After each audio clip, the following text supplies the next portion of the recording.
This is Power 102 Digital Monday. On a Monday, Karen Nunez Tesheira is the host of Hard Talk. The topic today, TNT's energy sector and its future. Hard Talk starts now. Hello, Karen. Hello, David McIntyre. I wondered whether you wanted me to start or not. Um, but anyway, good afternoon to all our listeners. Of course, you, David, are with my really my support system. I can assure the listeners. You hear that every week, and it's true. And we have a return visit, a return co-host this week, and I'm really, truly, genuinely happy to have him on. And just in case he doesn't believe that I am being genuine about it, I know there were two things that he said that stuck out to me. So he can't say because I don't get a tape of the show, so I'm not relying on a tape. So I'm relying on what you said. And the guest we have, let me just say who we have with us this afternoon, and we're really very pleased to have him, is Dr. Justin Ram, as you see, of Justin Ram Advisory Services. So you know he's a consultant. And on the last occasion, he did correct me. He was the former director of economics at the Central Caribbean Development Bank. But his area of specialty is energy and development economics. Really good at areas because both of them are important to us. We in Trinidad and Tobago. But you are a consultant. You have your own firm, which is Justin Ram Advisory Services, from Arabella, with a father who's a cartographer. But that's not what I remembered. So there you go. But that's how much you impressed me. And David could tell you that. After the show, the next day we did speak. And I said, that was about one of the best shows I ever had. So he's had more than 25 years of both practical and advisory research experience. And he's an economist by profession. And there's no question about his qualifications. PhD from London School of Economics, a master's from University College of London, and good old University of the West Indies, Bachelor of Science. And I know he's been modest, just said UE, but I have a feeling he does an upper second class or first class because he wouldn't get into University of London without that. I kind of sure about that. Me having been a graduate of University of the West Indies, and by the way, you don't get it. They don't just hand it to you. Maybe a pass, yes. Maybe a second class, yes. Not your upper second or your first class. But if he has a first class, I don't know if I'm embarrassing you, but it's one of them, right? Yeah, one of them. One of them. Okay, which one is it? Just tell me. I don't go back so far. Yes. All right, okay, we leave it at that. But the reason why you made such an impression was I had asked you a question on purchasing power parity. I don't know if you remember that. Right. Yeah. And I said to you, why is it in Barbados? I mean, we are a wealthier country, so they say, yet the Barbados dollar is 2-1, I think, to the US and has remained so ever since. When I lived in Barbados for a few years, even after as a student and as a lecturer, a senior lecturer at the faculty. And one thing that Barbados said, it says the worst thing is almost like committing treason was to devalue their dollar. And I have a family member who lives in Barbados and worked at a very senior level and was very much involved in all the work that they were doing with the NIS. But what he did say to me is, I said, so how come they got them to accept the 2-1 still? He said everybody was willing to work with unions, whatever. It was necessary in order to keep that 2-1. So he explained purchasing power parity to us, and so simply said, wouldn't your dollar go faster, longer? If you went Barbados, it would go not to be as Barbados is more expensive then, even though they are 2-1, is going to cost you much more for food, including food, everything in Barbados, and the same thing goes to the Eastern Caribbean. So that really struck a nerve with me, and I said, oh, you look a simple explanation for the public, which is what we try to do. This is really educating, but also educating for critical thinking. It's not educating for a lecture. It's a education for critical thinking. And another thing you said, that I used it, I may have you called your name once or twice, because I'm certainly not going to take credit for it. But it never struck me as much as when you said it. You won't believe this, But when we were talking and you were saying that Marabella was now a ghost town, and then you mentioned to me that the LNG, I had never really thought about it, and you said how so much of our natural gas is diverted or utilized or goes to the LNG, which is the multinational corporation, which we know have a little 10% share now. But the point is, rather than going to the downstream industries. And that was, so did I remember what you said? Yeah, Yes, because yes, perfectly. yeah, I did, because it's really struck a nerve. So I'm going to let you take over on this program and ask you every now and again for clarification, give you some ideas of what I want you, and feel free, because you are the expert 100%. And we are all going to learn, and I certainly am going to, and the public needs to know what is the real position of the energy sector in our country. Because and we're not talking about the economy, yeah, as a whole. Obviously, this is a major part of the economy, but we want to focus on the energy sector. So some of the things I wanted to ask if you would look at is the risk or the danger and reliance on the energy sector for Trinidad and Tobago. What is our position today? Then we look at the gas fields, especially the Dragon Field, the Coquina, and the Manatee. In terms of what our position is, in terms of what constitutes the energy sector. Those are the kinds of things I'd like you to answer. And of course, we have things like the closure of the refinery, not to get into the politics of it, but I know you did express that you felt they changed Marabella into a ghost town. I never forgot you saying that. And then, of course, the role of renewables. I think that's an important part of the discussion, which I personally did not appreciate before. And then there are the subsectors that we could develop. And look how much things I've mentioned. So you could take anything you want, and transfer pricing, use of transfer pricing. We haven't done it. We keep talking about it. Up to this last budget, it was mentioned that they're working on it. They've been working on it since the 20, what year? It's 10, go back 10 years anyway. They're working on it since the first budget, okay? Yeah. Transfer pricing. Why is it so important as a tool, especially today? And a matter that Mr. Tony Paul brought up, I don't know, I know you would be familiar with it, but I'm going to ask you to explain it, because at the point it needs so much, and you could take it however you want, and I would interject. And the point he had made was when BPTT had these 4 mature gas fields, they more or less sold their license to those gas fields, mature gas fields, to Perenco.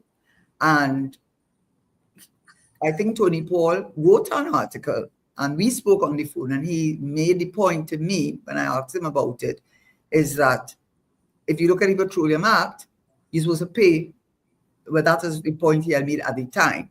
And was there a payment made when the licenses were transferred from BPTT to Perenco? Because it was actually supposed to be more, it was costing BPTT, it wasn't worth BPTT's time and money with mature gas fees, whereas Perenco could do it at a cheaper cost and then sell it back to them.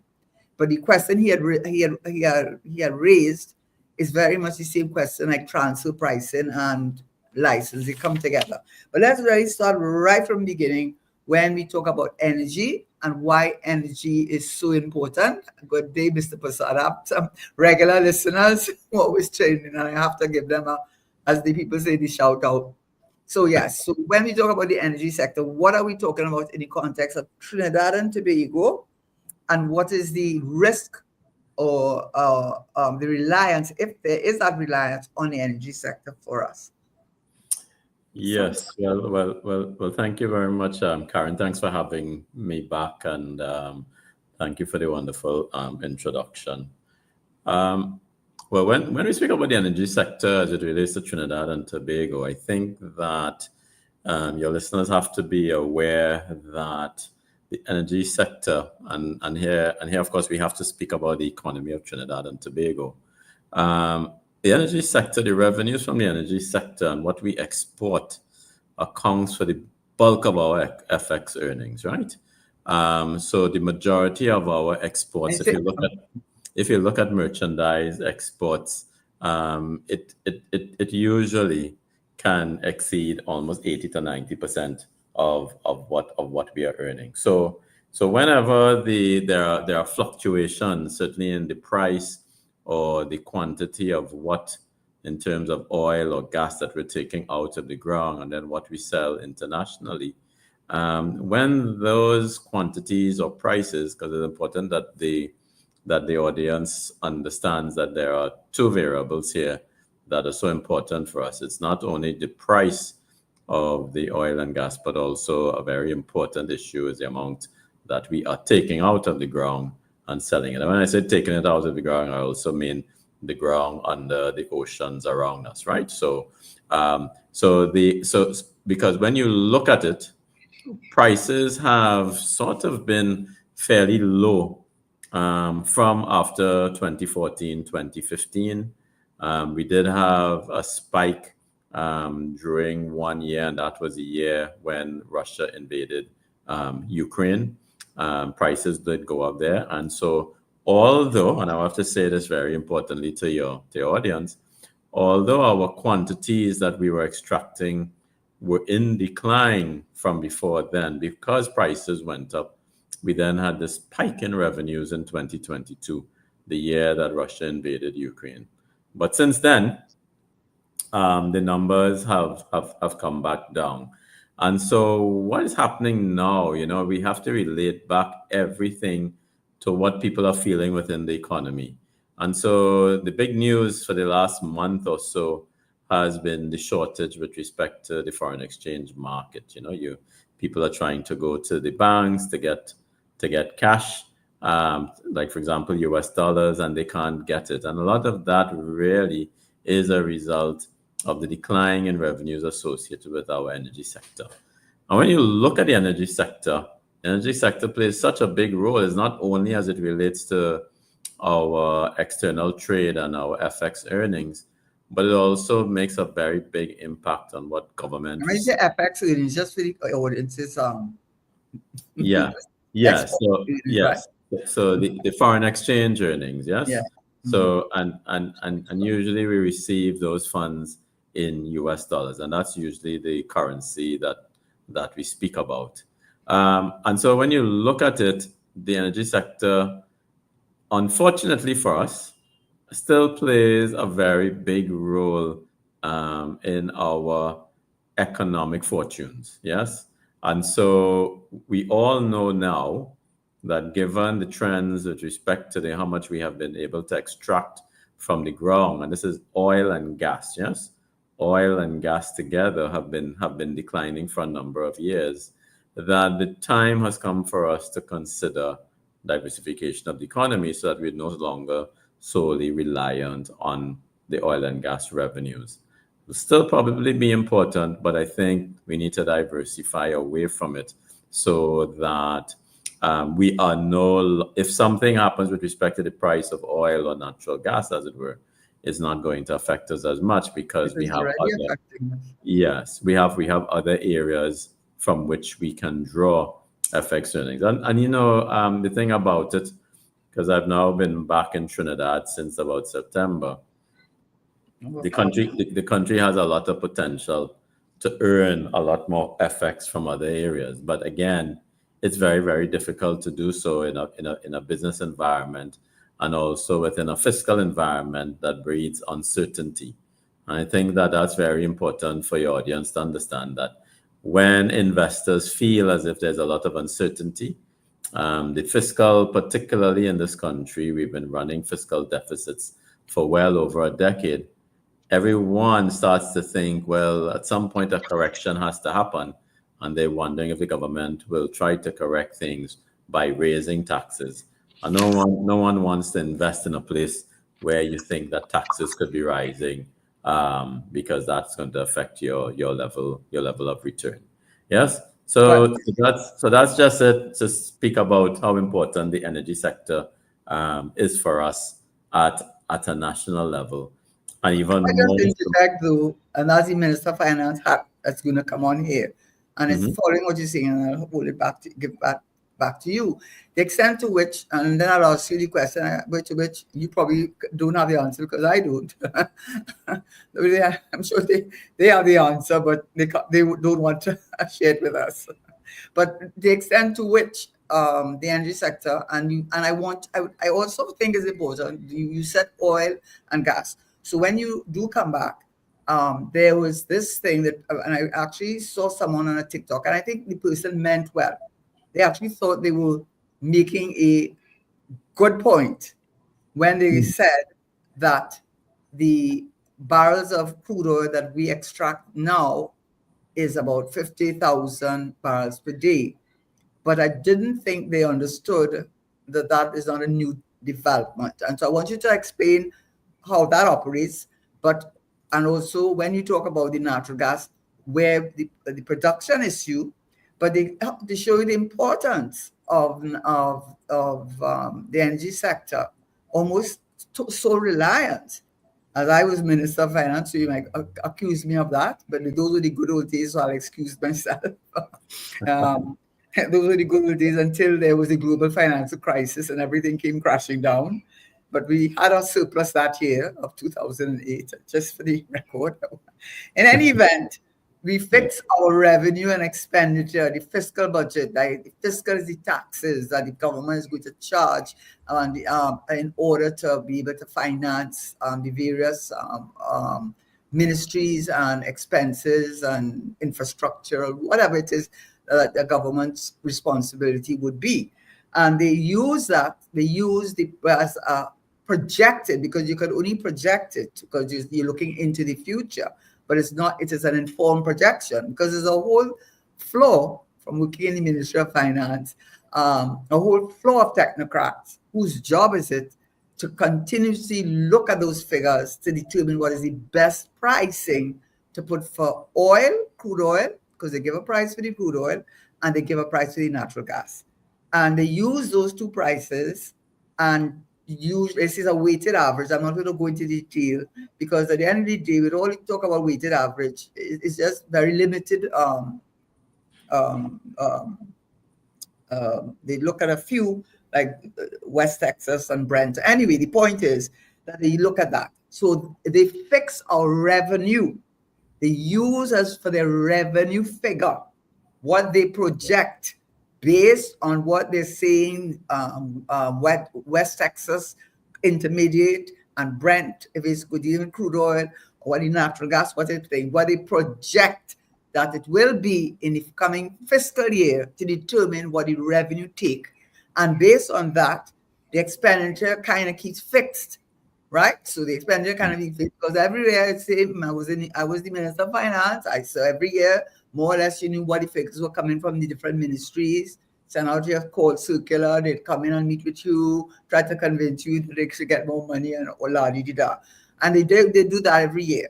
And this fiscal year is no different. Started in September, which is usually beginning. And the deficit, the difference between the revenue anticipated based on pricing, crude oil at $77.80 and natural gas at $3.59 as opposed to $5, which he gave no explanation, by the way, last year.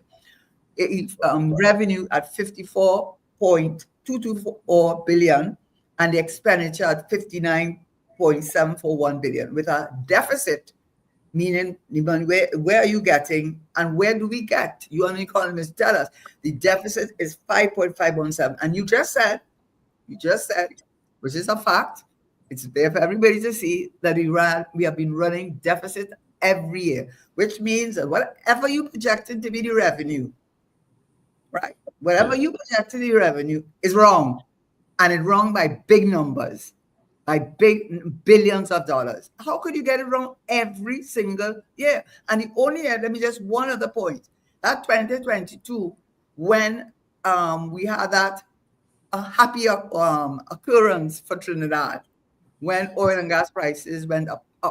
When we always joke loosely about the Russia-Ukraine war, but it was also because Germany, which was the main, I think, importer of natural gas from Russia, had this pipeline had been built. And now they went to war with Ukraine and all the things that go on with the EU and all that. The wind was not winding. They were getting enough wind from there.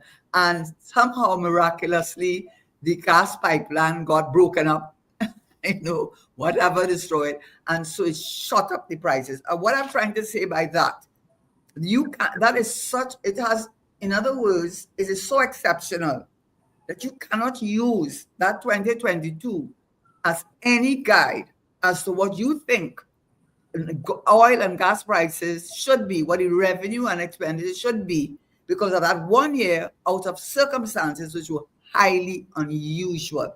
And this is what I'm asking you now.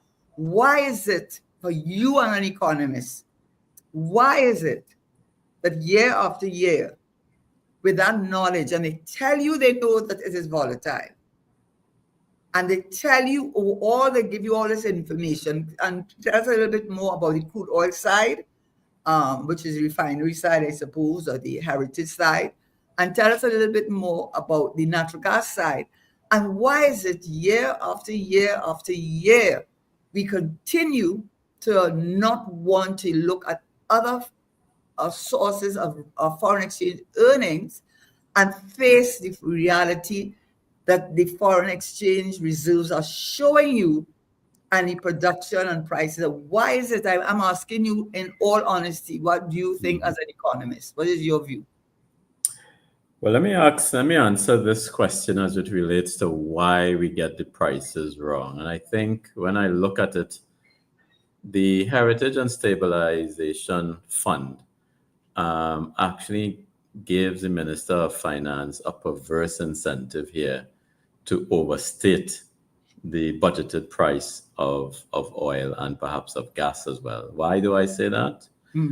Given the economic circumstances that we're in, any sort of money that you have coming in from the oil and gas sector, because of the politics, the Minister of Finance will certainly want to try to spend all that he can. Now, if you look at the legislation, if the budgeted price of oil is less than the actual price of oil, yes, so you're hearing me now, then according to the HSF legislation, your revenues associated, so a percentage of those revenues associated with that difference, so you are supposed to save in the HSF, right? So there is a real perverse incentive for the Minister of Finance and to always project a price that is much higher than they probably think is going to be, because it means that even if the price was to go up, more than likely they know that the price will be down. It means that whatever revenue comes in, they can spend in this fiscal year. Okay, so I think I've always made an argument that the savings in the HSF should not be price related. It should be quantity related. So what do you mean by that? So, for example, currently we are producing. So let's say, let me give your listeners some of the data. So in 2012, we produced about 4.12 billion cubic feet of gas per day. Okay. In 2024, we are producing about 2.5 billion cubic feet of gas per day, a significant reduction.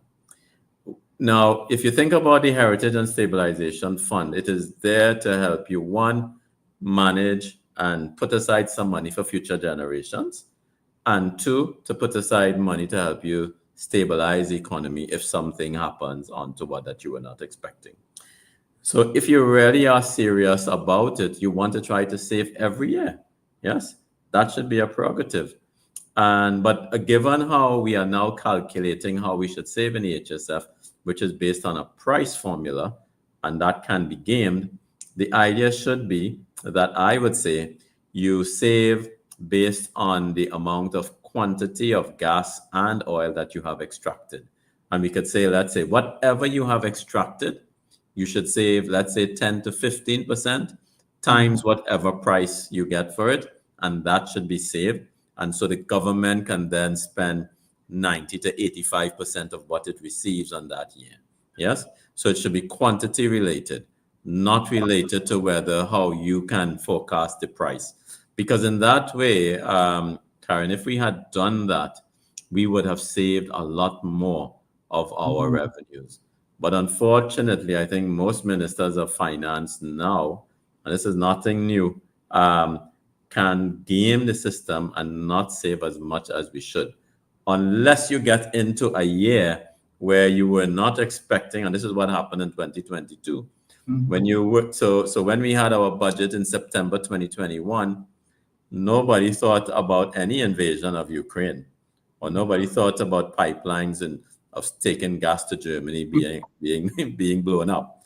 So they forecast based and said, all right, this is a price that we think. But when that invasion occurred and the pipeline was blown up, prices went sky high, and they had to now save into the HSF. And if you look at the data, that's probably one of the only few years in recent history when we did make a deposit. Only in 15 years. In 15 but I want to say something to that, because I was the Minister of Finances, right? And I only say that because I don't want to be defensive about it. I cannot speak about this Minister of Finance. I can speak about being Minister of Finance under an administration, under Patrick Manning's administration. And we did not take that approach. We did not take that approach. In fact, the approach that we took when with the pricing, always, and we were always given that advice by the technocrats, and I followed the advice. And the advice was to take a conservative position with regard to the pricing of oil and gas. I think at that time, too, oil and gas prices were really very high, because I do remember going to a World Bank meeting in September of 2008 and meeting Strauss-Kahn, who met with the small developing, there's a SIDS, they call it. Yes. Right. So I did go and ask him. I've said it before. I said, Mr. Mohammed, good afternoon from Rio Claro. I just have to say hi to them. Yeah. And I did ask him directly, one-on-one, because at that time, oil was trading at about 100, a little over 100. And I said, you think it'll stay up there? He said, sure, it will. By January, it was $35 a barrel. But the point I'm making is this. The thinking from when I was minister, and I think that's what the Prime Minister, when he was Minister of Finance, to take a conservative position. Why? Because ministries would come to you where their permanent secretaries and all their technical people, and whatever they wanted you to vote for their ministry, you couldn't give it to them, because you could not anticipate that you would be making that, and you have to take a conservative position. You said there is a mid-year review. The mid-year review gave us the wiggle room, and it was that wiggle room that we used the mid-year review to be able now to say, okay, Ministry of so-and-so, we couldn't give you the X amount, and you gave a good argument why you should have been given it. It's not just like that you'll get it, because if we gave you X amount and then you have to, at the end of a fiscal year, if you haven't spent it, you have to return it to the consolidated fund, unless you're the HSF or Infrastructure Development Fund. They keep their money, right? Because they're there for a particular purpose. So you had to show, one, how can you still have money left over? Or two, how can you spend all the money and you didn't achieve all the objectives? So the attitude at that time was not what you're saying then. It was to take a conservative approach to give us that wiggle room. Secondly, what the minister did with the HSF, which has been a long time saying they should do a heritage part, and for heritage, and when there's an emergency and you need funds and the country needs it. What he did in 2020, anyway, he did it recently. He made an amendment to Section 15, because what it is that you were saying is that if the revenue price, goes 10% above the budgeted price, I think 60% of that additional, not the thing, the additional amount must be put in HSF.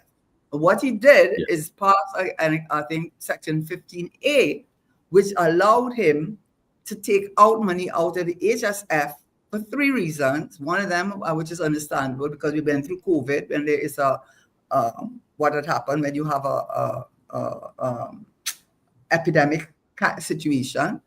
But also, when the minister is of view that there may be, you don't have to be, that there may be a need to, that the revenue position is such that requires him to go into the HSF.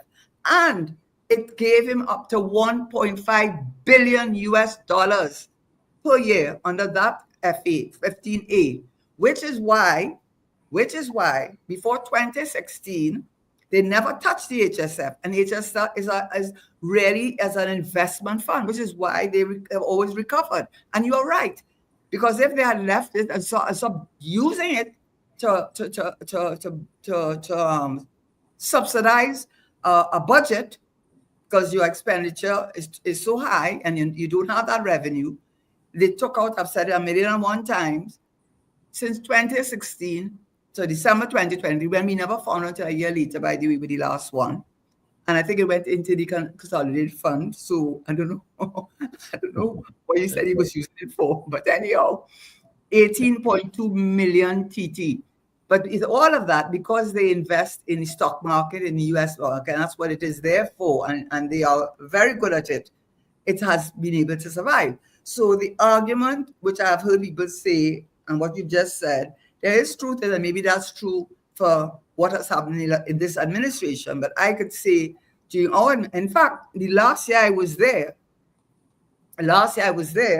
I was no longer the minister. I was not in Trinidad. I was in Grenada when someone from the Ministry of Finance called me to tell me the current Minister of Finance, whose name I will not call, said that I did not make, as minister, the requisite deposit into the HSF. And thankfully, the person was kind enough to tell me exactly how much to the cent that I had deposited before I left office. So we did not take that approach. That is not the approach that was taken. That approach maybe this government taken, right? That they always, but it is not good, because how you look, you made the first point. The point you made is how we look into an investor when you could never get it right. Exactly. And I should say, yeah, I mean, the evidence is there that y'all did make deposits back then. Our oil and, well, certainly our natural gas production was quite robust.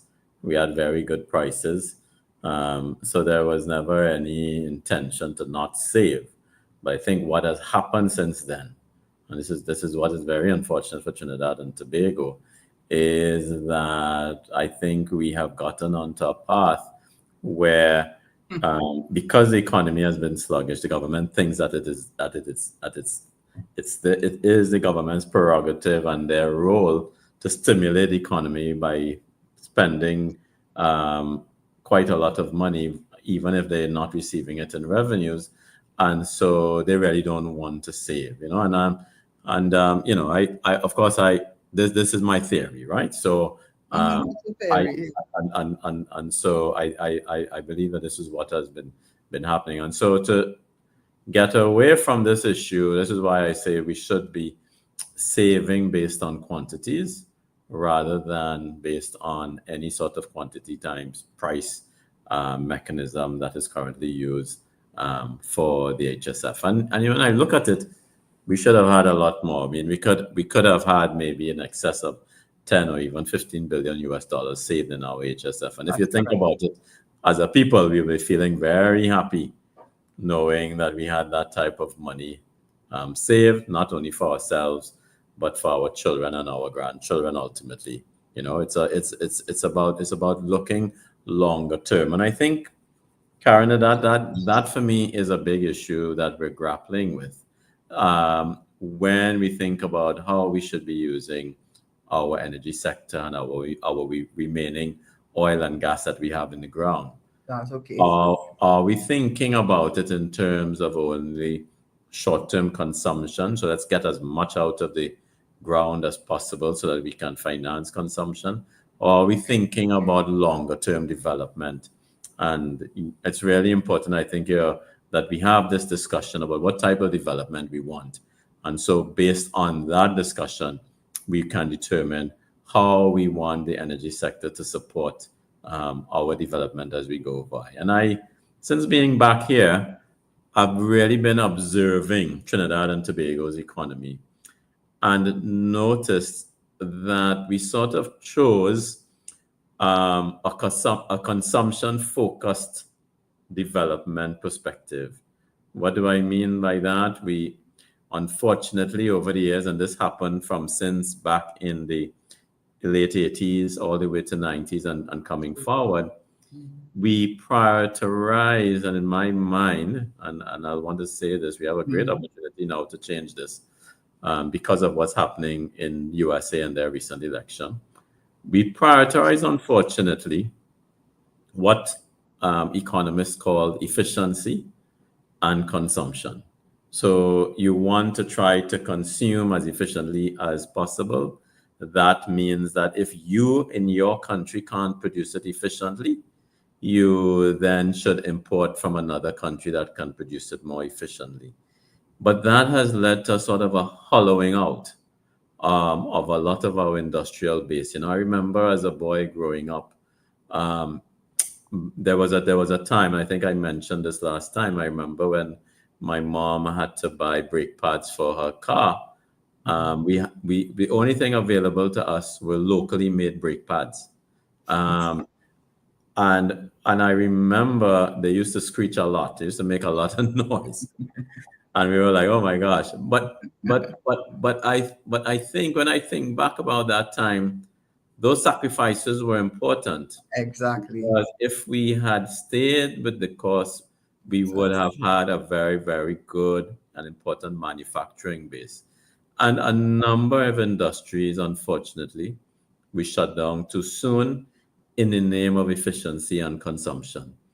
And I think we are now reaping that. And we were fortunate because we had the oil and gas revenues, which were very high in the first decade of this century, that allowed us to sort of not think about it too much, and so if you look at it, I've been looking at the data, as we switched from a production economy that we had, I would say 80s, maybe until the early 90s, to one of a consumption economy.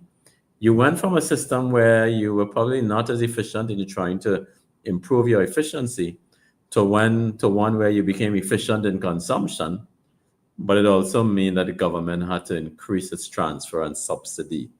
So you were subsidizing industry in the 80s and early 90s, and I think that was the right thing to do. But we decided to shut those down, and then we went to subsidizing consumption of the household. And so why do you have to subsidize consumption of the household? It means that we're not generating enough well-paid jobs in this economy so that people can feel safe when they go, they can earn a good income and feel as if they can carry their households on their own. But what we have now, when you look at Trinidad and Tobago, is that quite a significant proportion of the population does not have to pay any income tax because we have a high income tax threshold. But at the same time, the government has to subsidize either directly or provide transfer to the households or to some state enterprises to allow people to live really. And that for me is the ultimate reckoning that we have to grapple with. And the reason why I say this is that I think the time has come for us to switch back to what we really need here is a production economy. And so that means giving our people a chance to earn good incomes with correct skills for a production economy. And so what does that mean for our energy sector? It comes back to that point that you liked so much from the last time I was on your program. Oh, you remember what I said then? Right. That we should not be simply producing our commodities, our oil and gas, and selling them off as raw material to the extent. And when I was preparing to come on this program today, I was reminded when I was at University College London, and I sat in a class, and back then I was quite a young man, and this particular point struck me. There was a student in my class from Europe, and his dissertation project, because we were all master's students, his dissertation project was to look at the harnessing of solar energy from Sahara. So I want the audience to understand. So solar energy from the Sahara, and his mindset, and this is what struck me, which was I couldn't believe it. His mindset was to see how you could take that energy and transmit that energy to Europe for Europe to use. Now, I have to admit, when I heard that, I thought, oh my gosh, this something is wrong here, that this person doesn't even think that this energy that is being produced on the continent of Africa should even be used for Africa. their development. But what was being said here is that this energy should be used in Europe because Europe could use the energy much more efficiently because they can add more value added because of where they are in development. Now, if you think about it, if we continue to do that, we will never be able to develop and perhaps have a convergence with European standards of living if we are constantly selling our what we produce at a very low value added and raw material product and not adding value at home. And I think we have made that mistake because right. And I think I think here, a lot of people don't.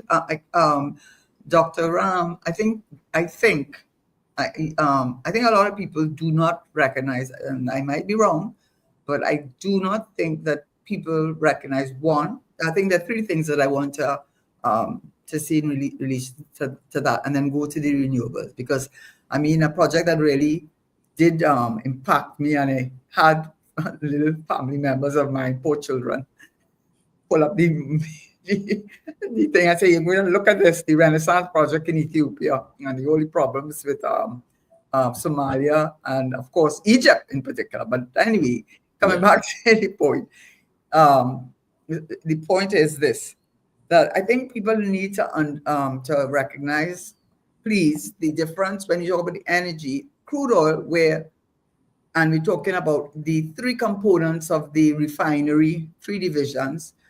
And the fact that people say, well, we're not producing, and I'm not dealing right away with the closure of the refinery, because then why you close it to reopen it and paying $500,000 a month for somebody? I wonder who. I don't know, I just say, no, I wonder who. And I really do not know to keep it, I don't know, keep it what? From falling apart. I think the Prime Minister already said it had fallen apart. He says 101 years old and that it was almost like, it was all rusty and dusty and thing, which of course was a misrepresentation of the entire acreage. But anyway, coming back to the point, I want people to, if you could explain to the listening public the difference between the fact that we do not produce enough, we don't produce the kind of crude oil that we used to when we had the Texacos and the Shell and so on, and why we still made sense to keep our refinery, even though the crude oil production per barrel had fallen.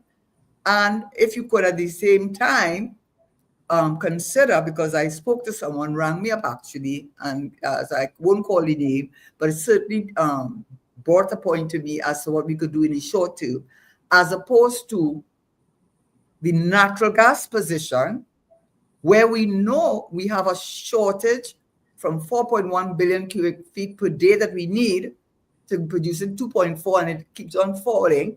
So the production is not there. What is the difference between the two? What's the difference between us not having enough crude oil of our own, although we could produce more if we tried, as opposed to the natural gas production, where so much of it is reliant, where they sold the dragon field so much, which again is an oversell. Because when you look at the real facts, it has so much. That's part of the problem they put themselves in with that dragon field, in my respectful opinion, as a politician myself, right? I mean, oh God, talk about oversell, and now you're in real trouble now with that dragon field. But anyhow, the difference between the dragon field with the production and the difference between the crude oil production in terms of how we can maximize the revenue take for our country. What's the difference between the two? Right. So let me just explain to the audience that when Trinidad and Tobago got into the hydrocarbon economy, we were primarily producing oil, yes? And so that is the viscous fluid that we're all familiar with. Now, you can produce, and that's the raw crude oil that comes out of the ground. And at the time when Trinidad began to do that, later on, because of, again, geopolitical situations, we had investments here where at one point Trinidad and Tobago actually had about 3 oil refineries, if you remember. As time went on, 2 of those refineries were shut, and those 2 were in what we call Erin and Point Fortin. I'm from Point Fortin, and my father worked in Shell, so okay. Right.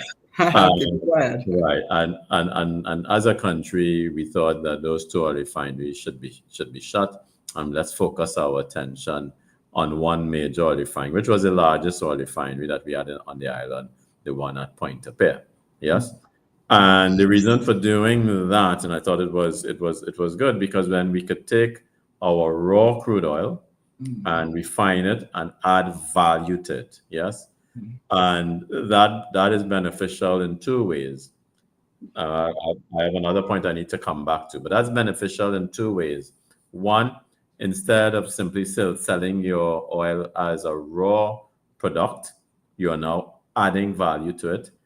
And your own domestic users, because we all drive vehicles, we all use LPG gas and all of these things, there was a demand for it locally. So instead of selling your crude oil and then re-importing the finished items, as we are doing now, unfortunately, it made a lot more sense then.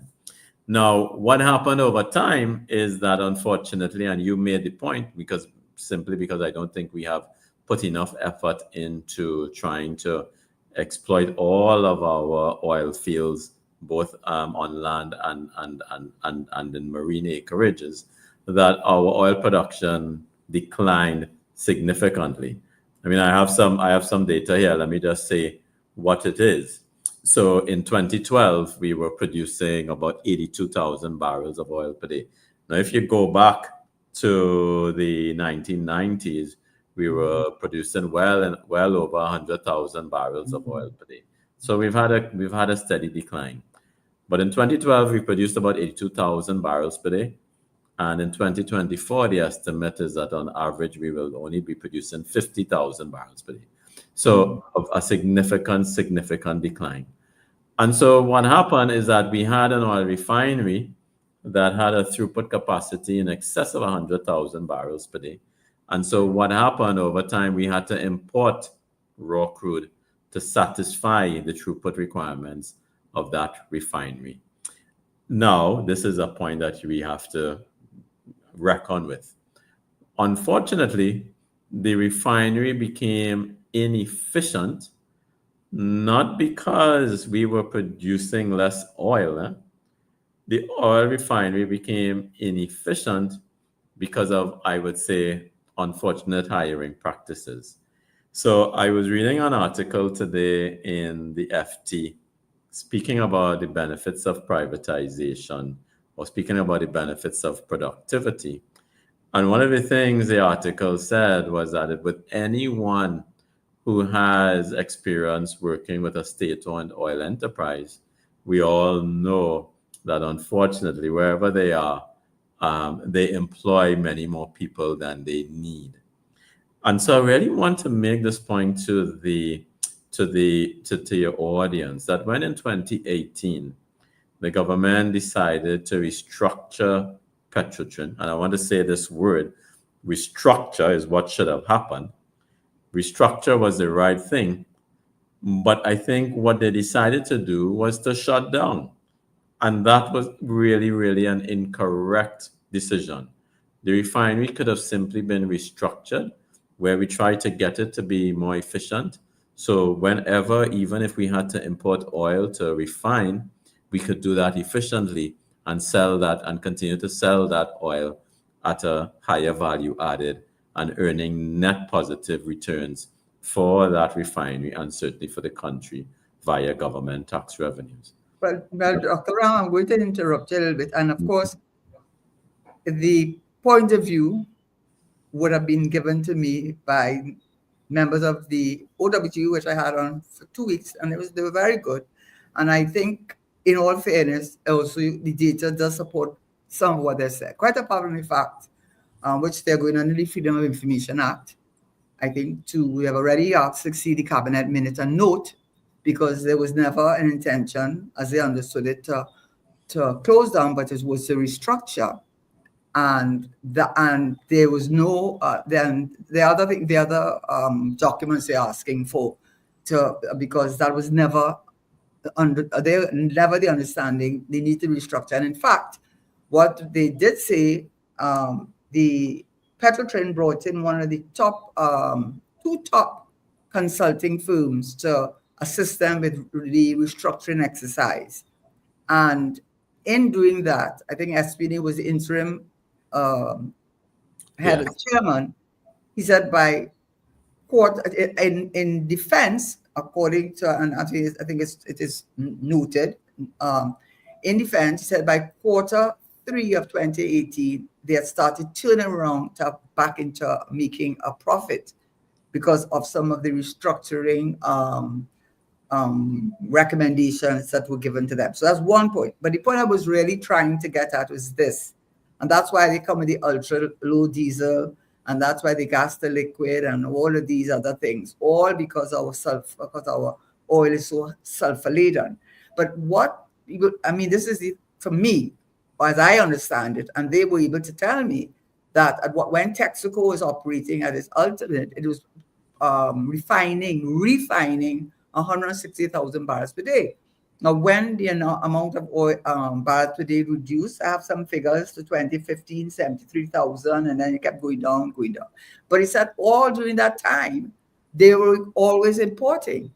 They were importing crude oil from all over, refining it, because that's what Paria is now taking off the foreign exchange, which Kevin Ramnarayan, who was a minister of energy, has said on this show at a time or in an article, but in any case, in both instances, he said we never went to you see that foreign exchange shortage? We're not part of it, because what we did is we were refining, so even though we were not producing enough oil of our own because of thing, we were still refining.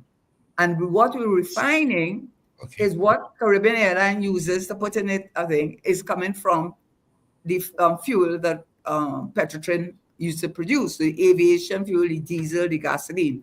And as a result of which, they were able not only to supply the local market, you could now then say they should have been given that subsidy. That's another issue. But they were also able to make foreign exchange, the US dollars, from selling in the regional market. So they never had to ask the central government. I think there was one time they had asked for subvention, but they never had to ask the central government, because they're creating their own foreign exchange from refining oil, even though most of the oil that they were now refining for the last how many years was not our oil, but crude oil that we were importing. So even the argument, this is what I'm trying to really see. Mm-hmm.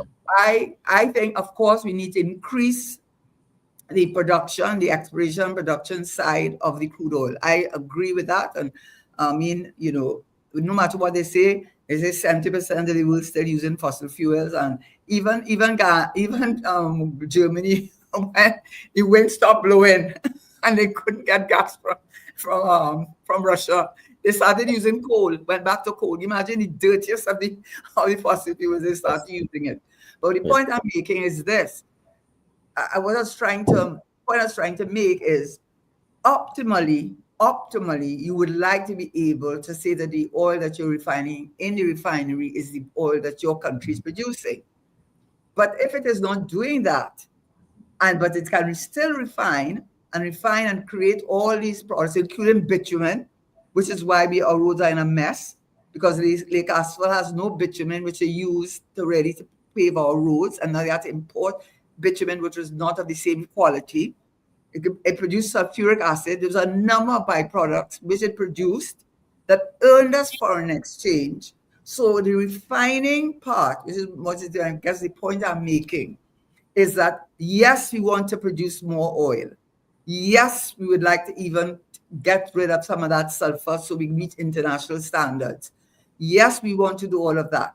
But even whilst we are working on that, the refinery was still able to make money, earn its foreign exchange, because it was what Paria is importing into this country now is what Petrotrin was refining, even if part of that refined product was coming from abroad. And when through the Freedom of Information Act, the OWT was able to get some of the data, they showed me for the first 3 months of this year, they spent US $430 million. $430 million in buying fuel, which they use to supply our local market and outside. And I don't know if you remember, you weren't in Trinidad at the time, but I will never forget it.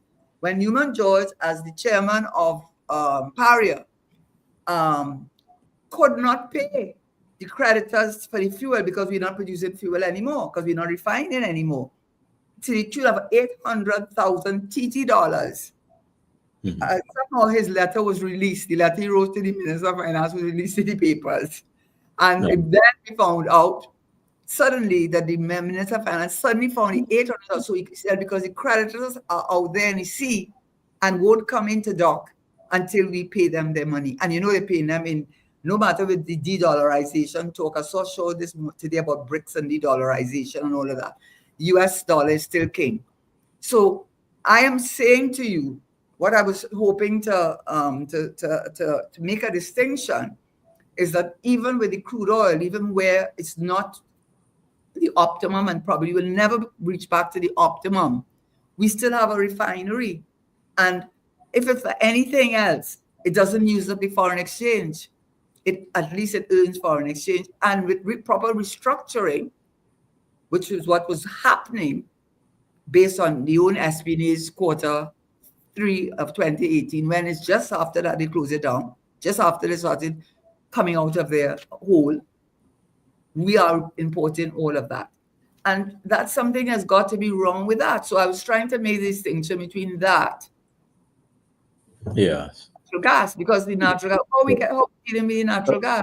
So let me just let me just say something here. So I'm in total agreement with you that we had the refinery, and yes, by all means, we should have continued importing the raw crude to refine there.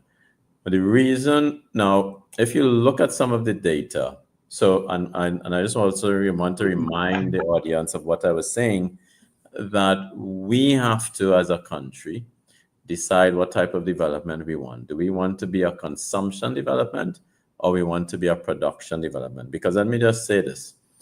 The data also shows that by closing the refinery, actually there was a net FX benefit of that. Now just bear with me.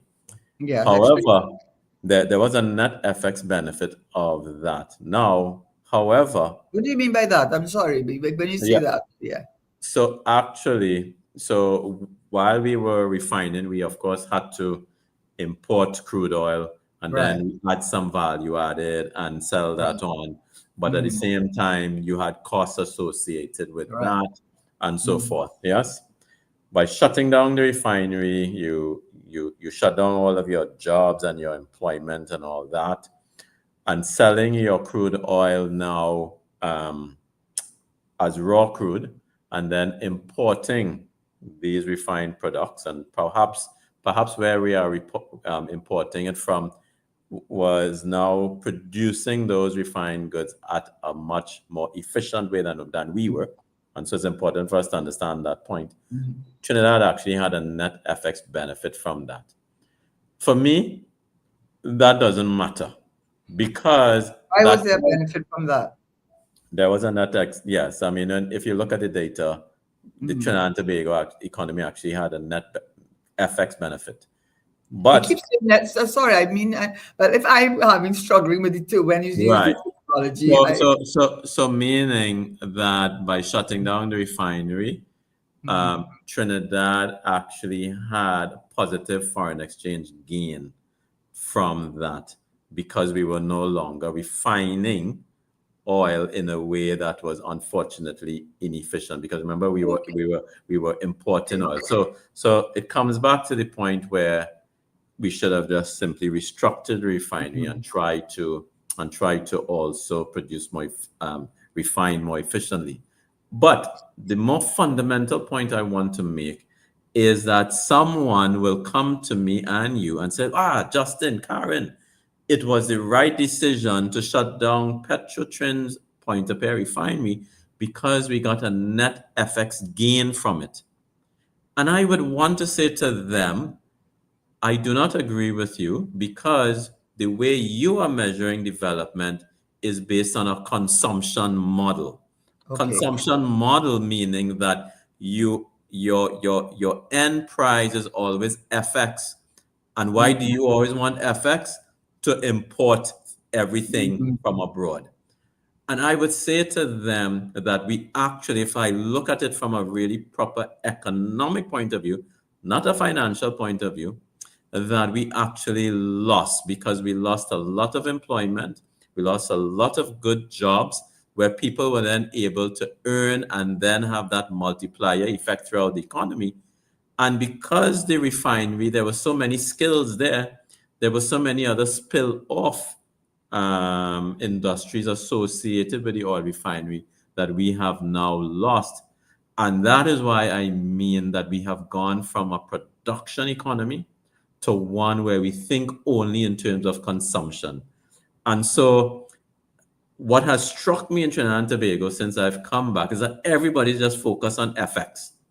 Because and I wonder if they are already wondering, well, what's this fascination about FX? Why do you think you want to be so focused on FX? Is it that we only want to get money? So FX is foreign exchange, right? Because, yes, FX is foreign exchange, because foreign exchange then allows you to buy whatever you want from around the world, rather than thinking about a production domestically that allows you to produce and create very good jobs at home, that allows you to at least produce some of what you are consuming, or even more of what home, and by therefore becoming much more export driven in value added terms, rather than this in this raw crude oil or raw LNG source of earning FX. We're gonna go to LNG just now, but yes. I think from listening to you, I can now see why your specialty is not only energy sector, but it's also development. Because I could clearly see that when you measuring Trinidad and Tobago economy, you're measuring it from not only how much foreign exchange you could earn, that side of it, but you're measuring the developmental component. But let me ask you something though. Even you said that they could restructuring, and that was what was on the cards, and it seems as okay. So would you then have said that we could still have kept it open, but restructured, whatever the restructuring means, to create efficiency, whatever was required to create that efficiency, and that was the recommendation. I think McKinsey was one of the McKinsey and some Solomon and Associates and McKinsey, I think, were the two, if I can recall. I'm not sure. Right. But in any event, what I'm saying is, are you saying, I understand your point. I understand that point about the consumption-driven versus production-driven. I understand that point. I understand the point that if you would so consume it consumption, we would be looking more at production and not be so obsessed with Forex, right? And therefore, we wouldn't need as much Forex because we'd be producing more. But are you saying, though, because we talk about energy, are you still saying, though, that the restructuring as opposed to closure, and they had started implementing the recommendations, that we could have achieved the both objectives, which is what you have spoken about, production versus consumption, and Forex also? Are you saying? I am saying that. I am saying that we could have achieved all of these things without having to shut down the refinery. And I think, and the reason why I mentioned some of the earlier industries that we had is that I also believe that we were too quick to shut down some of our other industries. One, even Carolina, I will go out on a limb here and say that I also believe that Carolina 1975 Limited was also shut down too quickly, when it should have been restructured and made fit for purpose. And it doesnn't mean that Carney 1975 Limited would have only focused on the refining of sugarcane. It could have also been doing other things. We all see, for example, the use of bagasse to produce ethanol, which is an additive for fuel. Brazil does that. Also, yes, Brazil does that. And so the reason why I come back to these points, and when I look back at all the industries, the reason why I come back to this is that we need to, I think, get back to there to think, you know what? And Karen, I also go out on a limb here. Yeah, I could see your wheels turning, and I see that shift from our last discussion.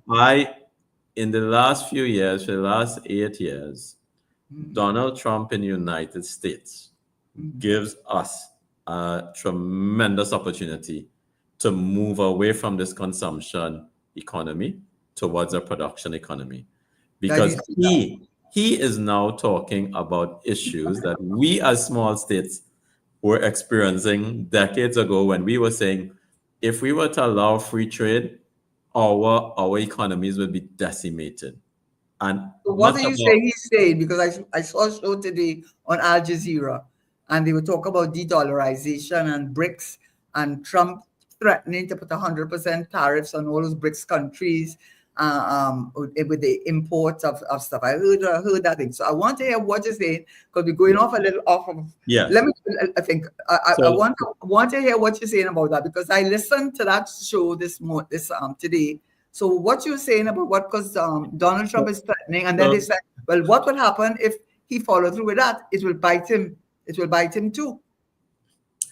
What he is saying is that a lot of industry in the United States has been hollowed out because of free trade. Yes, and that is true. You look at the Rust Belt states. Outsourcing, you mean?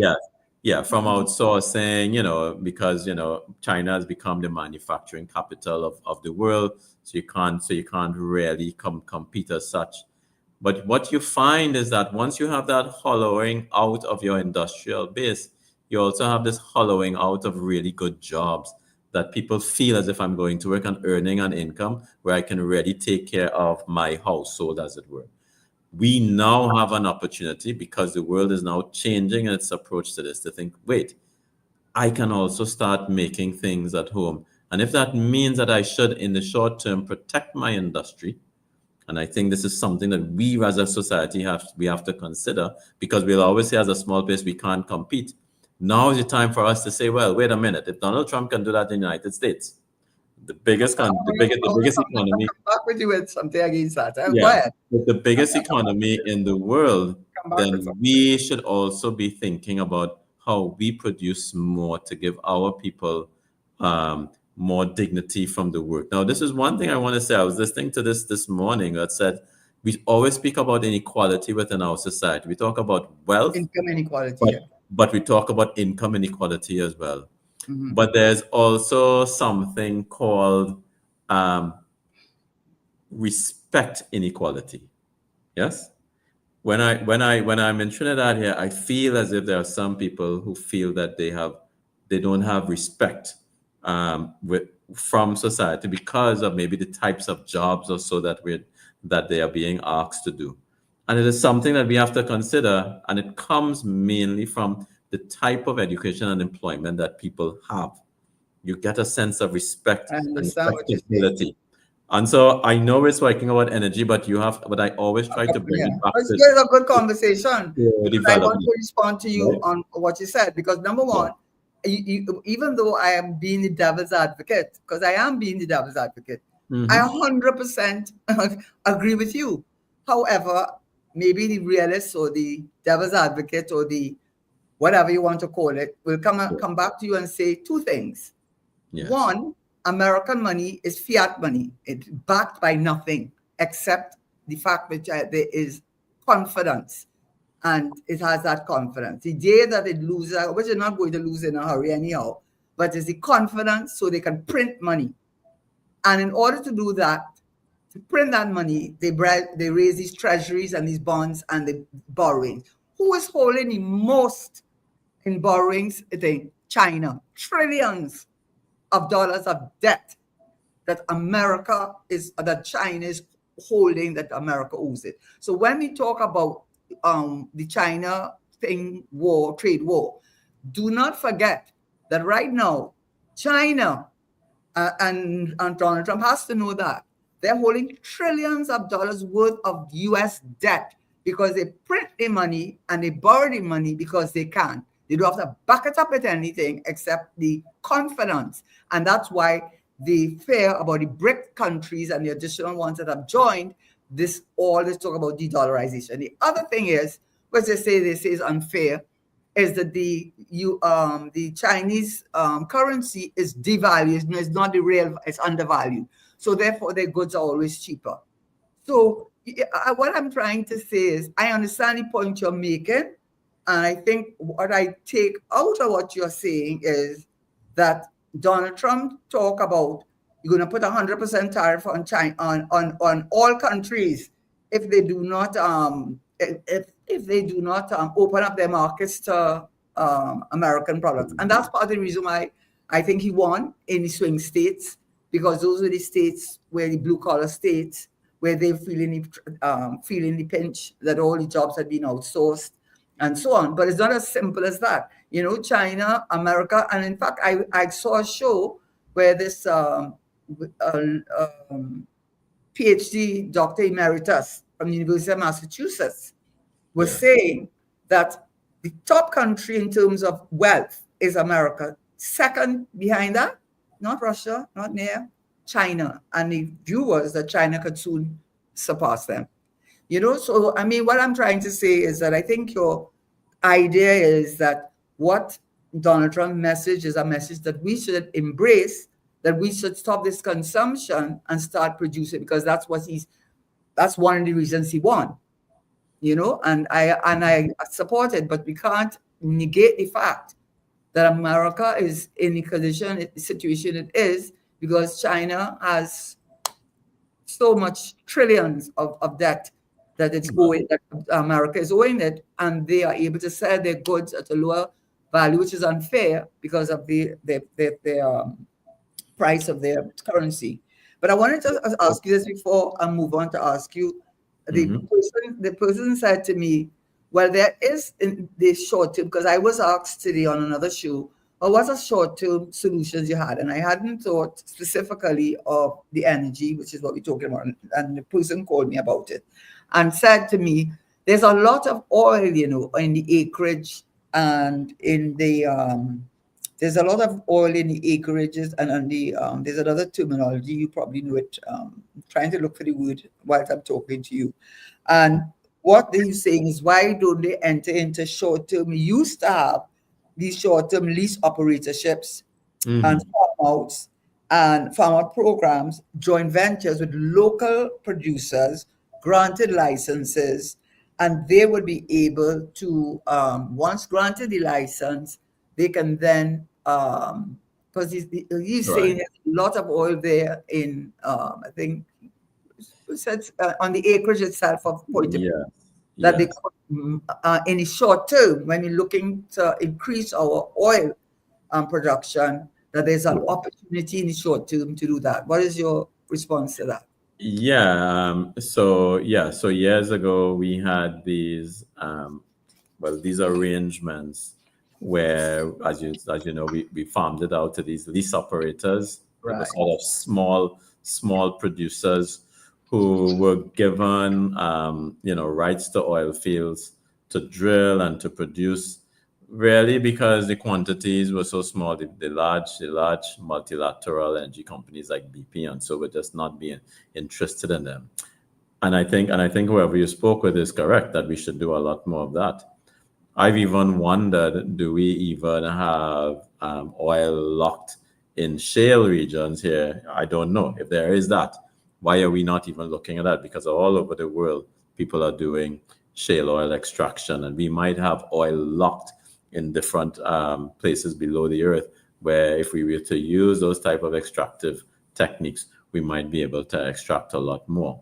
So I think, yes, there can be a considerable, but again, those require some vision by those in policy. And by the way, the person said to me, just Uh, as what you said, the farmer, he said, and they don't have to they don't have to reinvent the wheel because the infrastructure is already there. It's just that they yes, stop. So it's not that they're going back there now and expanding. No, it's there already. And he said it's a short-term measure and joint venture with the local market, because the amount that they'll be able to produce won't, as you say, won't be attractive to the multinational corporations, but it all adds up at the end of the day. Yeah, and that was something that exactly. person said. And if I come back to this fundamental point that I'm making, if we move About away development. if we move away from consumption to production, then you would start to think about, well, can I perhaps start using our savings to invest in those types of ventures because I want to be producing rather than consuming? Should I use some of my FX reserve? Should I use even a bit of my HSF and put aside into a public investment fund? Or even have fiscal rules that said the government can only borrow for investment, and put that money into a public investment fund that seeks to invest in ventures like that or other ventures that produce and therefore will eventually earn FX while giving people access to good jobs. These are the things that the reason, this is why I keep saying it, because the mindset has to change. Because right now, all I'm hearing is that people want foreign exchange so that they can buy cars or can buy consumables from abroad, rather than thinking that my foreign exchange can also be used for investment. You know, when I was a student, I Whose always fault is that? I mean, come on. How did you allow? You don't need a crystal ball. I keep saying that. You don't need Zidane Gonzalez to come and talk to you, because every time you read a budget, the number one thing you're saying is, well, with volatility of price and we don't have production. The Prime Minister said it so many times. In 2019 said, I read it the first time from the Prime Minister, he said the maximum, optimum should be 4.9 billion cubic feet, but we're producing 4.1. At the best, we produce 4.1. Now it's reached 2.4. We need a savior if as we are in trouble. So what is it that you didn't see?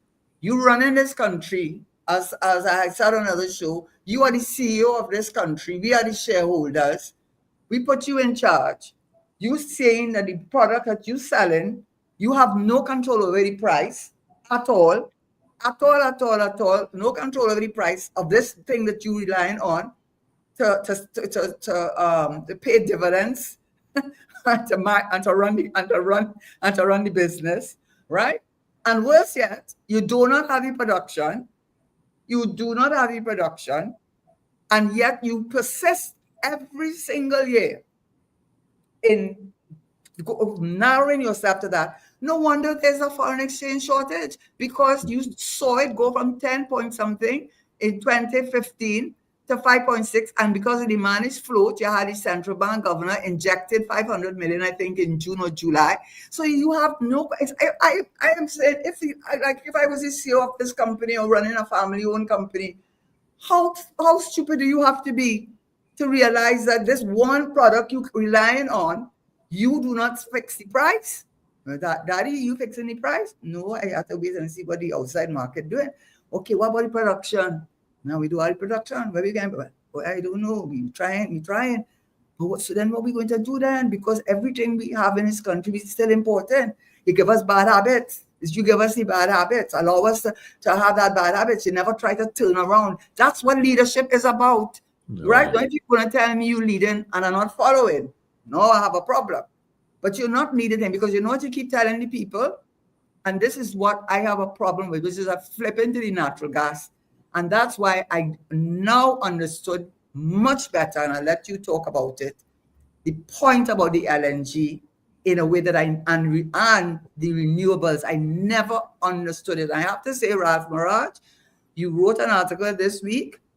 Sometimes I don't always agree with your thing, but at least you forced me to go and say, let me go and read up more on it. And then the light went on in relation to natural gas. production. So if we stick into energy, first of all, we already know we should not be where we are. And if you keep saying we are consumer economy, you know what? You running the company and you give me the bad habits. When the child come and say that he wants the Mercedes, and you tell you can't give him a Mercedes, he vexed. He said, well, why I can't get a Mercedes? I got one last year. He said, well, things change. But you didn't think just change it. Exactly. So they don't the blame and lay squarely on the government and in relation to where we are today. I am not saying they could have done it in 1 year. Nothing can be done in 1 year.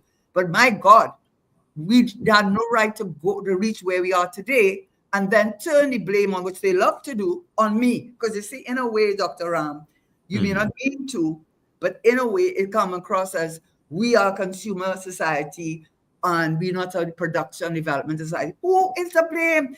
Where are the leaders for that? Who is to blame for importing $7.3 billion worth of food every year into this country? Who is to blame that when I go in the supermarket, I can't see enough cheeses, I can't see enough yogurts, I can't see enough cereal? Why we can't do a little bit like Trump? Why is it? Who it is bringing it in? Who is being allocated the US dollars that you and the ministry cannot get, and therefore using their credit card and still can't get from it? Who and what are they using it for? And why is the government and trade and industry and the prime minister and the minister of finance not insisting that we start doing that? So if we have bad habits, guess what? You, Daddy, have to take at least half the blame. Why I think like how I think and why we are where we are. So, I have a problem with putting the blame on us as much as putting the blame on those who were in charge and who saw the whole picture. Because I know from being in government, if you are Minister of Finance, certainly you have to know all the ministries and the needs of all the ministries, and you have to have a strategic plan. If you do not have a country without a vision, it will perish. So if you don't articulate a vision and you do not implement that vision and you do not lead by example by taking 4%, right? And do not and telling me I must tighten my belt and suffer, and you do not lead by example, and you do not develop the foreign exchange production thing, but you are catering to the persons who bringing in cars, who have the franchises. Is you granting the license, not me? Yes. Yeah, no, I saw me must be the politician in me. I'm sorry. No, and it's important, but I think we all know why it's not being done, because that shift is not painless. There's going to be some pain, and I keep saying to friends and to others who I speak about this, is that at some point there needs to be a generation that's willing to take the sacrifice in terms of turning this economy around to where we need it to be. And before I move on to LNG, you were talking about Trump and China and so on. I just want to say there's another lesson in this for us. There is no lack of coincidence as to why Donald Trump has decided to implement a Department of Energy of government efficiency, because he also understands that he has to reduce the deficit spending, so to reduce the amount of debt and therefore the amount of debt that China holds.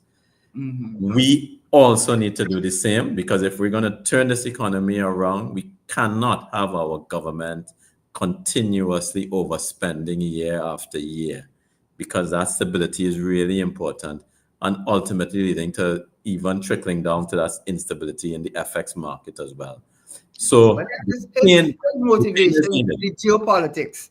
His motivation is the geopolitics, and he's seeing in them countries like Iran and Saudi Arabia joining in BRICS and talking about the country going to produce their own currency and trading in their own currency with each other. So they're getting them frightened. And even Europe did that, by the way, with the cars that they're making in China, these foreign cars. When they're making the foreign cars in China, when they're bringing them into Europe, they're applying a much higher tariff to those cars being brought in from China, again, because they're feeling the pressure, right? So their motivation whilst I agree with you, our motivation is not geopolitical. Our No. motivation, right? So his motivation is geopolitical because they're seeing the Right. balance of power slipping against them. And Yeah. I'm not taking a position for or against.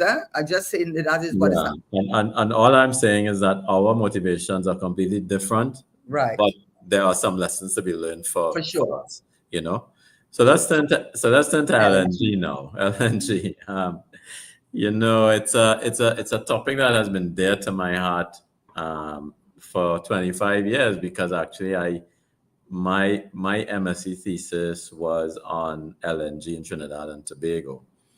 And at the time, this idea of looking at LNG in the way that I looked at it in terms of, did it make sense for Trinidad and Tobago to put so much of its natural gas into liquefied natural gas rather than adding value to it? And when I looked at this research, and this was back in 1999 now, I discovered when I did a proper economic analysis of liquefied natural gas for Trinidad and Tobago, because let me explain to you what I did in this analysis. When I looked at it at the time before Trinidad and Tobago went into LNG production, Karen, we were using natural gas mainly for Point Lisas and for power generation. Yes. If we had continued doing that based on the reserves to production ratio that we had at the time. So when I say the reserves, the amount of natural gas we knew that we had, and we were then producing amount of gas to satisfy the industries in Point Lisas, maybe some other smaller manufacturing and a power generation for Trinidad and Tobago. Trinidad and Tobago, if we had maintained this is before LNG. So think about this. Before LNG, we would have had enough gas to last us maybe 60 or 70 years.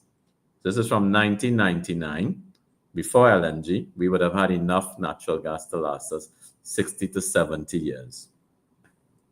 The moment we went into LNG production, now remember I was looking at the known reserves at the time, right? So more reserves that have been discovered subsequently.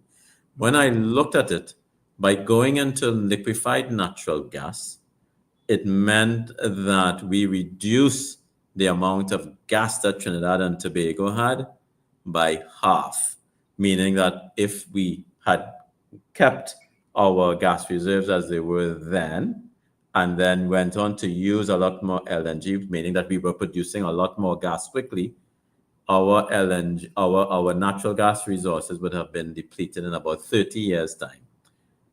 I want your audience to understand the importance of that. It meant that LNG reduced your natural gas reserves by about half. And when you look at it, LNG uses about half of the natural gas that we produce. Okay? More than half, actually. More than half, yes.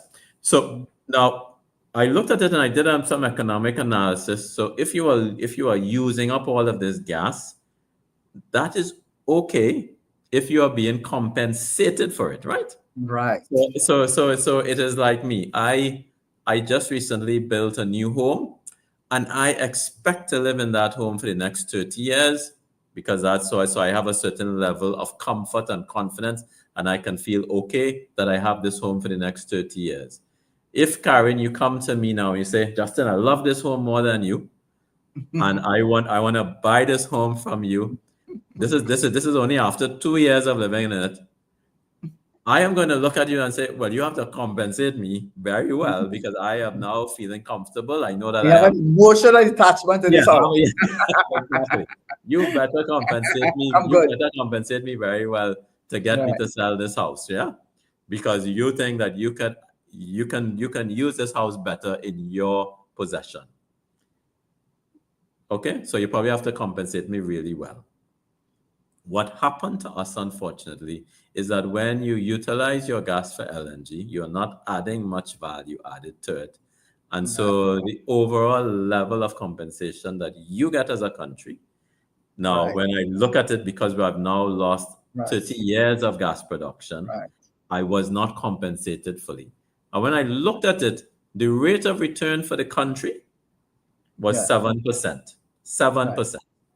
while the rate of return for the multinational companies who then took this LNG, and as you know, with transfer pricing, selling it on to the east coast of North One of America, their subsidiary yeah, company.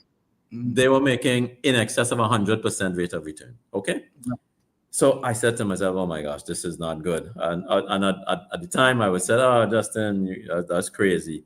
Because you know why? Because although in the short term, we got some nice revenues, because it was good. It was more than we were receiving before, and it allowed us to boost consumption.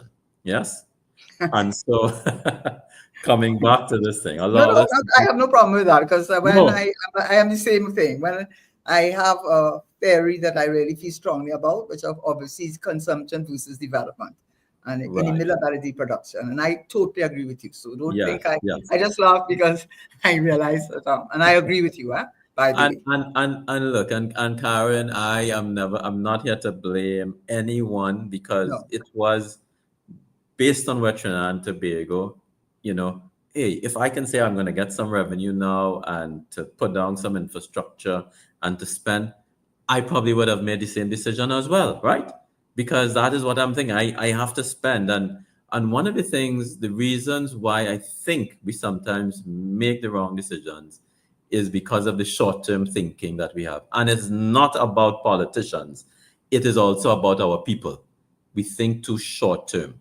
Because at the moment, if I was to say to you, Karen, oh, I wish at the time our politicians had taken a more long-term view and probably let us endure some more pain, the people would have probably wanted to vote the government out.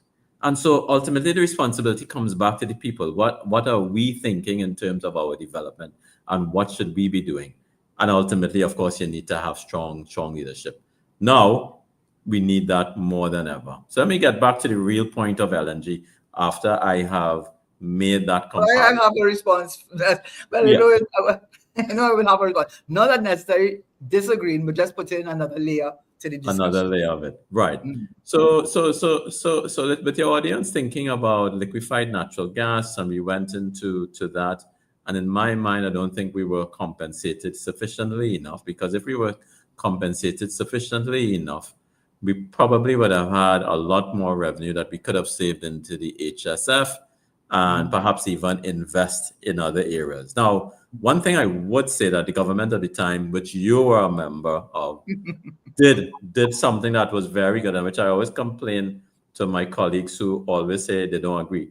But you see that massive investment in education, I always say that was the best thing that we ever had here, because your government at the time spent a lot of money on tertiary level education. And so there was one thing you could save, but you could also invest. And I thought that investment in human capital was really, really critical. Now, however, if you invest in human capital, the responsibility was on the governments that came after yours to ensure that you had a labor market where that investment could now bear fruit. Unfortunately, the governments that have since come have not taken up that mantle. And so we have not really benefited enough from that really great investment in human capital that we did at the time. So let me just make that there. And I think that's Yeah, let me say these things, and then I'm going to ask you to talk about renewable, because I connected up the LNG thing with the renewables, and then right. the light bulb went off. No pun intended. Yes. All right, but everything is a moment in time. Yes. If Eric Williams were to come now and go to Woodford Square, he'd probably have an empty square, because the generation you're dealing with are the generation of the cell phone, the consumerism, they have no concept of the kind of sacrifices that were made for them to enjoy what they had, and that is the reality. So you always have to contextualize something and put it within the context of which, at the time in which the decisions were made. So,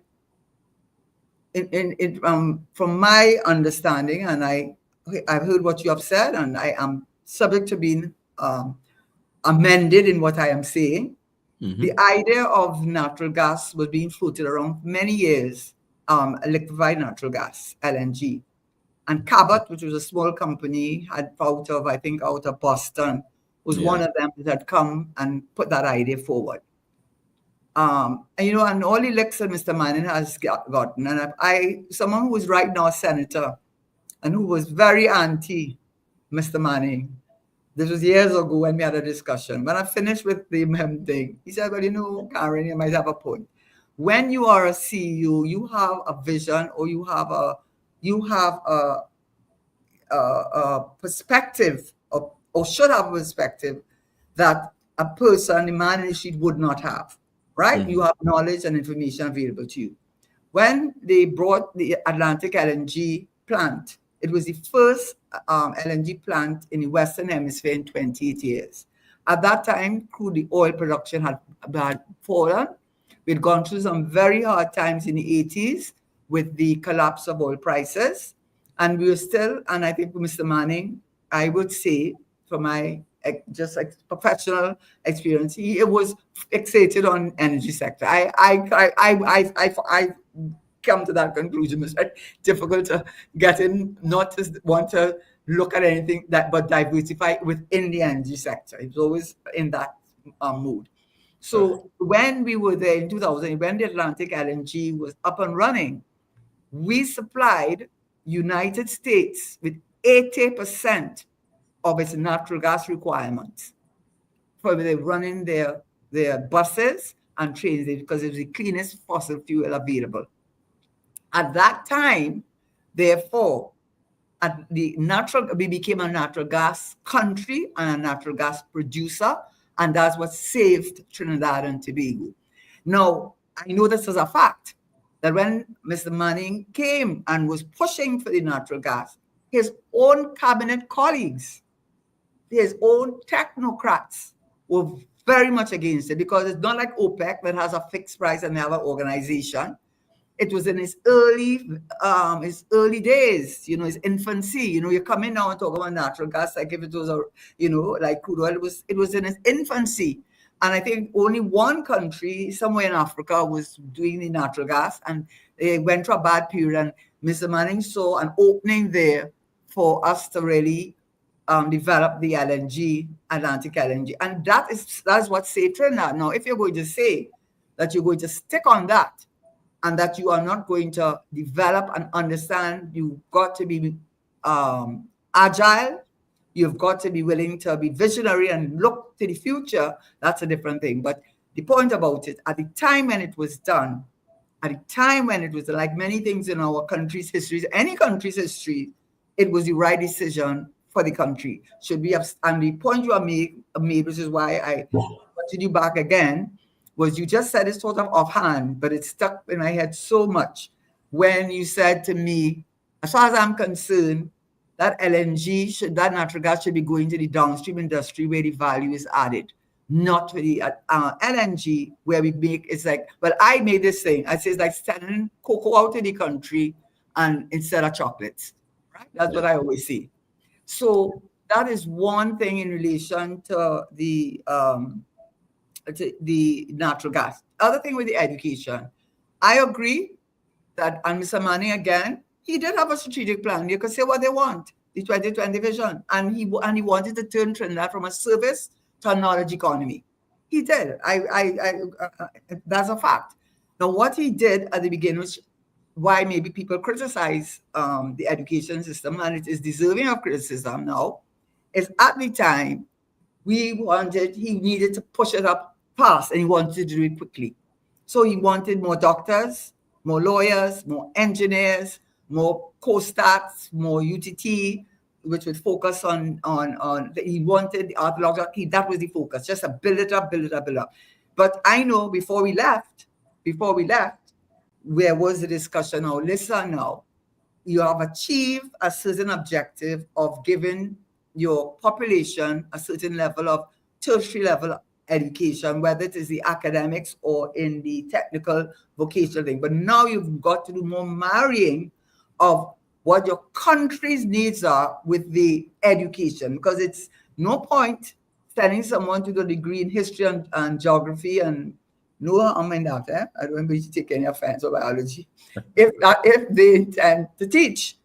But if they don't intend to teach and they don't own a farm, whatever it is, how much of that opportunity. So what I think was happening when we came out of office was to now look at taking a step back. You reach a certain level, you double the numbers in the university. I mean, we surpassed the numbers, but the private end, like SAMs and all of them, they were getting these free education, and of course people were taking advantage of it, and it had to be corrected. Obviously, it had gone too far, but Right. the intention was that it was going to come now that you reach it at a certain level. Now you were going now to do the rationalizing, and the rationalizing was to match your investment in your education now with the needs of the economy to build the economy. Of course, we came out of the government. But that's what I know was in the works, and that's what I understood. So that the criticism of the education system, I'm sure there's a lot of good reasons to criticize it. But I will say that was the thinking, to take us to a certain point, reach that point, and then start the rationalizing, which we had started. Because a lot of people running around today who would not be doctors, lawyers, engineers, accountants. We were thinking of the International Financial Center. We had the International Financial Center. I just was watching Ireland. Do you know that Ireland? They declared a surplus of $35 billion this year. Do you know that they have $3.8 trillion worth of U.S. investment, because Yahoo and Google have their business there, because they set up an international financial center. So a lot of the work that we was doing with the accounting, with the law, with all those things, had in mind the International Financial Center, just in case people didn't think that Mr. Manning had a strategic plan. He had a vision and he had a mission. Not like what maybe people didn't think was articulated well enough. Maybe 2.5 years, certainly I don't agree that he should have done what he did. I had no say in that. So I think that was a wrong decision. But that was the decision he had made. But certainly that was the way that the thinking was, not to stay stuck. Because right now, America is one of the largest exporters of natural gas in the world. Right now, America export the same thing that we were exporting to them. So you can't stay stagnant. That is what I'm saying. Yes. That's what I'm really Yes. saying. Yes, no, and look, I mean, I'm saying that perhaps yes, 1 or 2 LNG trains, or even if you went into 4, then certainly invest. And I thought the investment in human capital was the right approach, but the subsequent governments didn't have the right vision to help us transform that human capital into tangible rewards for people by having a competitive economy. I must have you over to talk about developmental policies, because I Yes. know you are very much into it, and we're running out of time. But I have to say this very, very quickly, because not to take away from you, but I think the light bulb did finally go on. I could understand why pushing this renewable, in Trinidad. And because they were supposed to put up a solar plant in 2018, a huge solar plant which never materialized. But I still didn't understand. Oh God, I mean, you just want to be in crowd, that kind of thing. I didn't really understand. But now I understand it, of course. Is that because you wanted the electricity needs, which come first according to our laws, must be met first. And where does that electricity needs come from? The natural gas. So when you have to divert so much of your natural gas to fulfilling electricity needs, rather than using the natural gas as a feedstock to produce methanol, polypropylene, plastics, the value added. That was the problem. So the natural gas, instead of being utilized where it should be in the petrochemical, has gone to the Atlantic LNG. And by the way, just by way of example, with that Dragon Field, which Shell will not get a final investment decision, and it's coming up October next year. And I know the Bolivar Act doesn't affect them, but no, well, he already signaled how he's thinking. But the point of, that is Trump, about helping out Maduro, not at all. Not helping out Maduro at all, right? That, even if, this is where I have a problem, even with it, I think I got it from the central bank. We said initially when they do get the natural gas, it'll be about 150 million cubic feet per day.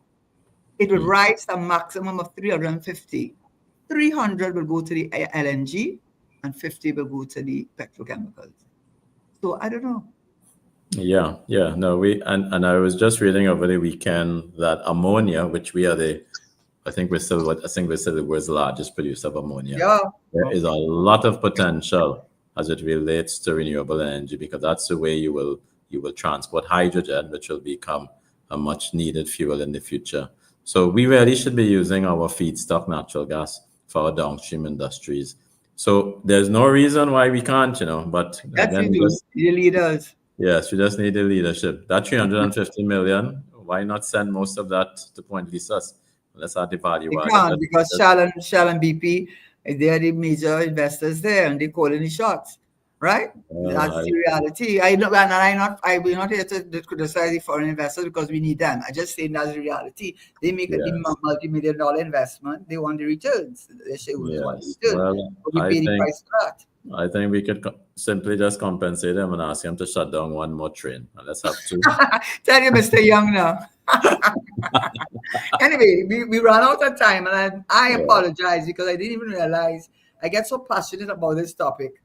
Yes. As you have seen. Yes.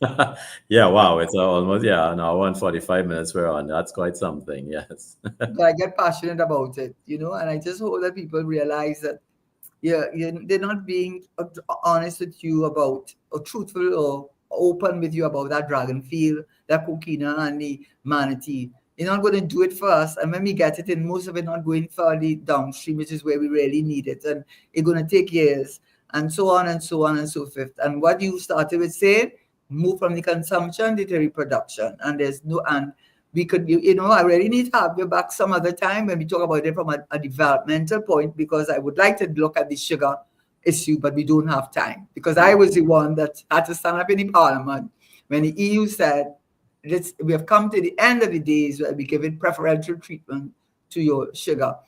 So, but I do agree with what you said. Yes. I do agree with what you said. So I don't disagree at all. But we do have, developmental point. But you know what it is? It comes really back to leadership. If you have the right leadership, people will have trust in you, and they'll have confidence in you, because guess what? They see what you're doing is working, and they're seeing the progress. Yes. But when they're not seeing that, they're not going to have that thing, and therefore that mindset they had, that the whole generation grew up with, you can't pull out that mindset that easy. Yes. It takes a lot of good communication to it, and that's one thing we're lacking in the current leadership, Communicate. How about trust and confidence? How about trust and confidence? Yeah. I'm just saying the trust and confidence and statesmanship. I don't know, I'm serious. Mia Motley has it. Holness has it. Yes. Ali has it. Dr. Irin Ali has it. That's a fact. Yes. In the CARICOM, if you look at leadership, it is a fact. Those are the three that people will look up to. And I have a feeling they're able to get the country to go along with them much more. But we have another problem. We have the demographics. Right? That makes Trinidad real hard to live. But that's a whole different story. I know David is waiting for me to shut up because I run out of time. And Dr. Ram, I should have had you say the last, but I got so passionate about the topic. That's okay. Well, thanks for having me. Appreciate it. Well, next time you want to come, I want you to talk about developmental, because I feel that's what you like. I feel that is in your heart now. That is where I think we need to go. Yeah. Energy is important, but I think we need to make it less important and focus more on. I feel so. I can tell that I could tell from this discussion today that's where you would like us to focus our energy on. Yes. No pun intended. Most definitely. All right. David, you have to go, yes? Thank you, Dr. Ram. Thank you. Yes, thank you. Thanks for having me. Thank you. And Mr. Montano, thank you. And Mr. Kusad and Mr. Mohammed. Yes. Thank you so much, Karen. Okay, bye-bye. Bye-bye, everyone.